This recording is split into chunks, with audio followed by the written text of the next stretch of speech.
"Don't stir from the fireplace tonight," said old Peggy, "for the wind is blowing so violently that the house shakes. Besides, this is Halloween, when the witches are abroad and the goblins, who are their servants, are wandering about in all sorts of disguises, doing harm to the children of men."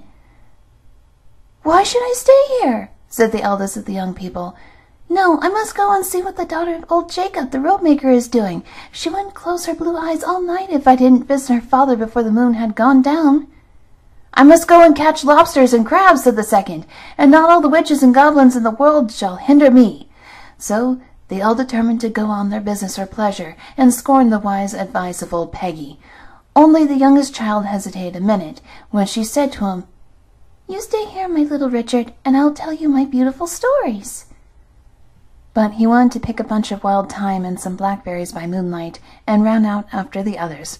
When they got outside the house, they said, "The old woman talks of wind and storm, but never was the weather finer or the sky more clear. See how majestically the moon stalks through the transparent clouds." Then all of a sudden they noticed a little black pony close beside them. "Oh, ho!" they said. "This is the old Valentine's pony. It must have escaped from its stable, and it's going to drink at the horse pond." "My pretty little pony," said the eldest, patting the creature with his hand. "You mustn't run too far. I'll take you to the pond myself."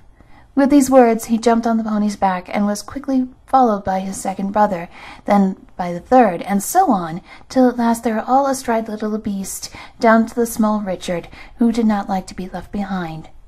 On the way to the pond they met several of their companions, and they invited them all to mount the pony, which they did, and the little creature did not seem to mind the extra weight, but trotted merrily along. The quicker it trotted, the more the young people enjoyed the fun. They dug their heels into the pony's sides and called out, "Gallop, little horse! You have never had such a brave rider on your back before." In the meantime the wind had risen again, and the waves began to howl, but the pony did not seem to mind the noise. Instead of going to the pond, cantered gaily towards the seashore. Richard began to regret his time in blackberries, and the eldest brother seized the pony by the mane and tried to make it turn round, for he remembered the blue eyes of Jacob, the rope-maker's daughter. But he tugged and pulled in vain, for the pony galloped straight on into the sea till the waves met its forefeet. As soon as it felt the water, it neighed lustily and capered about with glee, advancing quickly into the foaming billows. When the waves had covered the children's legs, they repented their careless behavior and cried out, "The cursed little black pony is bewitched! We hadn't only listened to old Peggy's advice, we shouldn't have been lost."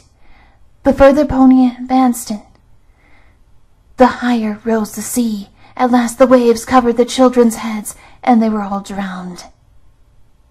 Towards morning old Peggy went out, for she was anxious about the fate of her grandchildren. She sought them high and low, but could not find them anywhere. She asked all the neighbors if they had seen the children, but no one knew anything about them except that the eldest had not been with the blue-eyed daughter of Jacob the rope-maker. As she was going home, bowed with grief, she saw a little black pony coming towards her, springing and curving in every direction. When it got quite near, it neighed loudly and galloped past her so quickly that in a moment it was out of her sight.